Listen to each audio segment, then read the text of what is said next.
दोस्तों, रोज कुछ नया सीखने के लिए चैनल को सब्सक्राइब करें और बेल आइकन पर क्लिक कर दें। अगर आप श्री राम भक्त हनुमान के सच्चे भक्त हैं और अपने जीवन में हनुमान जी की कृपा दृष्टि पाना चाहते हैं तो कमेंट बॉक्स में जय श्री राम जय हनुमान लिख कर ही इस वीडियो की शुरुआत करें। दोस्तों, मंगलवार का दिन हनुमान जी का दिन है, ये हम सब जानते हैं। इस दिन बजरंगबली की पूजा करने से आपके सारे कष्ट दूर हो जाते हैं। शास्त्रों के अनुसार हनुमान जी प्रत्यक्ष रूप से धरती पर विराजमान हैं और जो व्यक्ति हनुमान जी की सच्चे मन से पूजा करता है, उनकी आराधना करता है, उन पर सदैव हनुमान जी की कृपा दृष्टि बनी रहती है। बहुत से लोग ऐसी जगह पर रहते हैं जहां उनके घर के आसपास दूर दूर तक कोई मंदिर नहीं होता। खासकर ये बाहर विदेशों में रहने वाले लोगों के साथ समस्या आती है कि वे हमारे द्वारा बताए गए सारे उपायों को कर नहीं पाते, जिसके कारण वे और परेशान होते हैं। तो आज की वीडियो खास उन लोगों के लिए है जिनके घर के आसपास मंदिर नहीं है, उन्हें पूजा करने में दिक्कत होती है।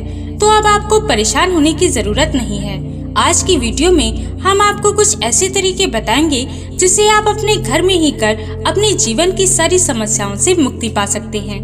तो आइए जानते हैं उसके बारे में। देखिए दोस्तों, जो लोग मंदिर जाकर पूजा नहीं कर पाते, तो ऐसे में वे अपने घर में भी हनुमान जी की पूजा कर सकते हैं। उन्हें दीपदान कर सकते हैं, घर में सुंदरकांड का पाठ कर सकते हैं या फिर हनुमान चालीसा का पाठ कर सकते हैं। हनुमान जी के नियमित दीपदान से आपके घर में बहुत उन्नति होती है। और अगर आपके घर में हनुमान जी की जो प्रतिमा है, तो आप उनकी प्रतिमा के समक्ष एक शुद्ध घी या तेल का दीपक प्रज्वलित कर लें और फिर थोड़े से चमेली के तेल में सिंदूर मिलाकर आप उनकी मूर्ति या प्रतिमा पर तिलक कर सकते हैं। ये उपाय उनके लिए विशेष है जिनके घर के आसपास कोई हनुमान मंदिर नहीं है। आप उन्हें मंदिर में जाकर चोला चढ़ाने में असमर्थ हैं, तो उस स्थिति में आप घर में ही इस उपाय को कर सकते हैं। तिलक करने के बाद आप हनुमान जी को तुलसी के पत्ते के साथ भोग अर्पित कर सकते हैं। हनुमान जी के मंत्रों का जाप कर सकते हैं और उनकी आरती करने के बाद आप उनके समक्ष अपनी जो भी इच्छा है, कामना है, उनसे कह सकते हैं। मंगलवार के दिन इस प्रकार से हनुमान जी की पूजा करने से, उनकी आराधना करने से आपकी मनोकामना पूर्ण हो जाती है। सच्चे मन और श्रद्धा से की गई पूजा का फल आपको अवश्य मिलता है, तो इस उपाय को जरूर करें। अगला उपाय जो मंगलवार के दिन आपको करना है वह ये है कि यदि कोई बुरी नजर आपके परिवार पर लगी हुई हो, आपका कोई काम ना बन पा रहा हो, बनते बनते बिगड़ जा रहा हो, आपके घर में नकारात्मक ऊर्जा का वास हो, हर समय आपके घर में कलह क्लेश लगा रहता हो, किसी भी प्रकार से धन का आगमन आपके घर में नहीं हो पाता है, आपके घर में धन का संचय नहीं हो पाता, मानसिक रूप से आप बहुत ज्यादा परेशान हैं, चाहे कर्ज की वजह से, चाहे बीमारी की वजह से या घर में कलह क्लेश की वजह से शत्रु बहुत ज्यादा हो गए हैं, तो आप बस इस उपाय को कर लें, आपकी सारी समस्याएं दूर हो जाएंगी। यदि बच्चों का मन पढ़ाई में नहीं लग रहा, बच्चे मार्ग से भटक गए हैं, तब भी आप इस उपाय को कर सकते हैं। मान लें घर में कोई ऐसा व्यक्ति है जो हर समय बीमार रहता है या हर समय मन में बुरे ख्याल आते हैं, डर बना रहता है, शनि की दशा ठीक नहीं है, साढ़े साती ढैया से आप परेशान हैं या फिर शनि की दशा से परेशान हैं, राहु केतु की वजह से परेशान हैं या आपको प्रेत बाधा सता रही है, तो इन सब से आपको मुक्ति मिल जाएगी।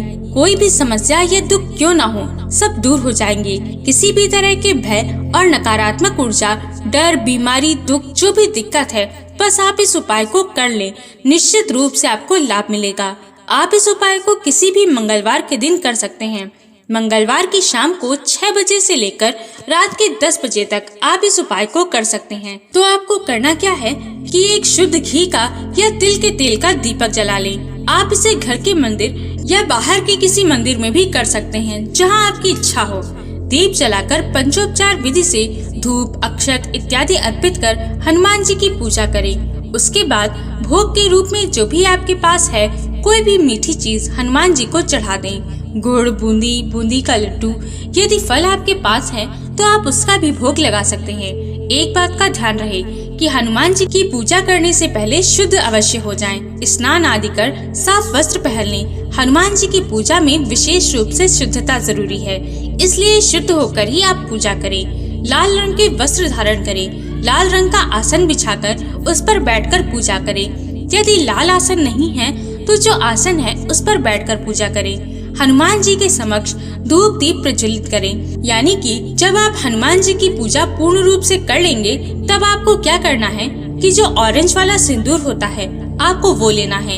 यदि वह सिंदूर नहीं मिल रहा तो पूजा में प्रयोग होने वाली रोली का इस्तेमाल करें। अब सिंदूर को लेकर आप उसे किसी पात्र में रख दें और फिर उस पात्र को अपने दाहिने हाथ में रखकर उस सिंदूर को अपने बाएं हाथ से ढक दीजिए और उसके बाद हनुमान जी के मंत्र ओम हनुमते नमः का यथासंभव जाप कीजिए। यानी कि आपको कम से कम 108 बार इस मंत्र का जाप करना चाहिए। आपके हाथ में सिंदूर है तो आप माला हाथ में नहीं पकड़ पाएंगे, लेकिन यथासंभव अगर आप 5 से 7 मिनट इस मंत्र का जाप करते हैं तो 108 बार हो ही जाएगा। आप चाहें तो इससे ज्यादा समय भी जाप कर सकते हैं। मंत्रों के जाप से आपके हाथ में जो सिंदूर है वह पूरी तरह अभिमंत्रित हो गया है और इस अभिमंत्रित सिंदूर से आपको बहुत अधिक लाभ प्राप्त होगा। तो आपको इस सिंदूर को हनुमान जी के समक्ष, यदि आपकी पूजा पूर्ण हो गई है तो आप उनकी आरती कर लें और जो भी पूजा में भूल चूक गलती हुई होगी उसके लिए क्षमा याचना कर लें। फिर आपके जीवन में जो भी दिक्कत है, परेशानी है, कष्ट, दुख है, सब कुछ हनुमान जी से कह दीजिए और आप प्रार्थना करें कि आपकी जो भी इच्छा है, मनोकामना है वह पूर्ण हो जाए। इस तरह से आपको प्रार्थना करनी है। इस तरह से प्रार्थना करने के बाद आपकी पूजा यहाँ पूर्ण हो जाती है। अब आपको इस सिंदूर का क्या करना है कि आप इसका यूज कई जगह कर सकते हैं। आपके बच्चों का मन पढ़ाई में नहीं लगता तो आप उनके माथे पर तिलक कर सकते हैं। इस तिलक को लगाने से उनका मन एकाग्र होता है, वे पढ़ाई पर ध्यान देते हैं, उनका मन इधर उधर नहीं भटकता, स्थिर रहता है। तो बच्चों की सफलता, उनकी अच्छी शिक्षा चाहते हैं तो आपको ये उपाय अवश्य करना चाहिए। अगला उपाय है कि आप इस सिंदूर से अपने घर के मुख्य द्वार पर स्वास्तिक बनाते हैं तो आपके घर में किसी भी प्रकार की कोई नकारात्मक शक्ति प्रवेश नहीं कर सकती। किसी के किए गए तंत्र मंत्र का प्रभाव भी आपके ऊपर नहीं पड़ेगा। घर के भीतर की नकारात्मक ऊर्जा दूर हो जाएगी। यदि आपका कहीं बाहर ऑफिस है तो आप वहाँ पर भी इस सिंदूर से स्वास्तिक बना सकते हैं। अपने स्वयं के माथे पर प्रतिदिन इसका तिलक करें। इससे आपको कभी भी किसी दुर्घटना या अकाल मृत्यु का भय नहीं रहेगा। यदि आप किसी जरूरी काम से बाहर जा रहे हैं और आप चाहते हैं कि आपको सफलता की प्राप्ति हो तो आप निश्चित ही तिलक लगा कर जाएं। आपका कार्य अवश्य सफल होगा। नौकरी के लिए इंटरव्यू देने जा रहे हैं, कहीं परीक्षा देने जा रहे हैं, कहीं पर कोई केस मुकदमे में जा रहे हैं जिसके कारण आप परेशान हैं, तो उससे पहले आप इससे थोड़ा सा सिंदूर लेकर अपने मस्तिष्क पर तिलक कर लें और थोड़ा सिंदूर कागज में रखकर जेब में या अपने पर्स में रख लें। निश्चित ही आपको उस कार्य में सफलता मिलेगी। मन में बुरे विचार आते हैं, बुरे स्वप्न आते हैं, मन में किसी प्रकार का डर रहता है तो आप इस सिंदूर के तिलक से किसी भी प्रकार के भय से मुक्त हो जाते हैं। अब प्रश्न आता है कि इस उपाय को कौन कर सकता है? तो इसे घर का कोई भी व्यक्ति कर सकता है, स्त्री, पुरुष, बच्चे, बड़े, कोई भी। आप किसी भी घर के एक व्यक्ति को चुनकर उसके द्वारा इस उपाय को कर सकते हैं। इस उपाय से लाभ होगा घर के सभी लोगों को। आप इसे किसी भी मंगलवार को कर सकते हैं। कम से कम इसे 4 मंगलवार अवश्य करें, आपको निश्चित ही लाभ प्राप्त होगा। आशा है कि ये वीडियो आपको पसंद आई होगी। और भी जानकारी के लिए स्क्रीन पर दिखने वाली वीडियोस को एक बार अवश्य देखें। जय श्री राम, जय हनुमान।